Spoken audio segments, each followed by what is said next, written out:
కానీ ఆ అల్పమైన ప్రేమ కలిగిన నీకే నీ కళ్ళ ముందు నీ బిడ్డ వేదనతో, దిగులుతో, కన్నీళ్లతో, దుఃఖంతో ఉంటే నువ్వు సహించలేకపోతున్నావే.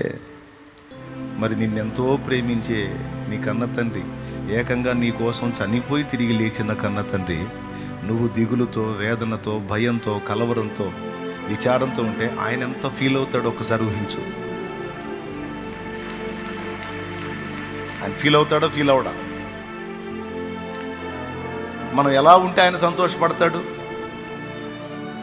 ఆయన యందలి విశ్వాసమును బట్టి మనం భరోసా ఉంచి, ఏ సమయానికి ఏ కాలమునకు ఏది నాకు అవసరమో నా తండ్రి ముందే నా కోసం సిద్ధపరిచి ఉంచాడు గనుక నేనేమీ భయపడను.